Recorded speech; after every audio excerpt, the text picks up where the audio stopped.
দেখে মনে হচ্ছে একটি বড়সড় রঙিন প্রজাপতি সবুজ গাছের উপর বসে আছে। এই ফুলের নাম হচ্ছে বুনো চুকাই বা পেস্তা জবা। জবার অনেকগুলো ক্যাটাগরি রয়েছে, তার মধ্যে পেস্তা জবা সবচেয়ে সুন্দর দেখতে এবং অনেক বেশি চিত্তাকর্ষক। এই ফুলের অনেক ঔষধি গুণাগুণ রয়েছে।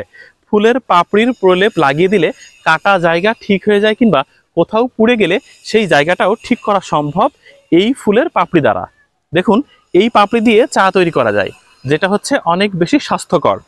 এই ফুলের যে পাতা, সেই পাতা ডায়াবেটিস আক্রান্ত রোগীদের জন্য মহা ঔষধ বলে বিবেচিত হয়।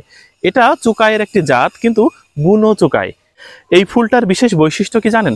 সূর্য যেদিকে থাকে এদের মুখ প্রায় সেদিকে থাকে। সকালবেলা ফোটে এবং দুপুর হতে হতেই ঝরে যায় বা চুপসে যায়। অনেকগুলো চুপসে যাওয়া ফুল আমরা দেখতে পাচ্ছি। পেস্তা জবা নামকরণ কেন হলো? কারণ এইটা হচ্ছে জবারই একটা গোত্র। দেখেন, যে ফুলগুলো চুপসে গেছে সেটা কিন্তু ঠিক জবা ফুলের মতোই দেখা যায়। জবা নয়, এটা এটা হচ্ছে পেস্তা জবা, জবারই আর একটা ক্যাটাগরি, তবে দেখতে খুব সুন্দর। এই ফুলের যে বীজ, সেটা দেখতে চুকাই ফলের মতো মনে হলেও সেটা আদতে চুকাই না, এটা হচ্ছে সেই বীজ। বেশ কিছু বীজ আমরা সংগ্রহ করে রাখতে চাই।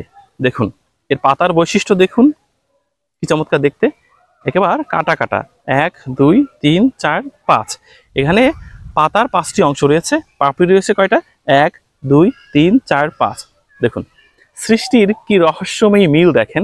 এর পাতার খাঁজ রয়েছে 5টি, পাপড়ি রয়েছে 5টি, একেবারে প্রজাপতির পাখনার মতো সফট। এর ভেতরের অংশটা দেখেন কি চমৎকার ভাবে তৈরি হয়েছে, একেবারে রক্তিম বর্ণের লাল, ভীষণ অবাক লাগে। এটার নাম পেস্তা জবা, কোথাও কোথাও বলা হয় বুনো চুকাই।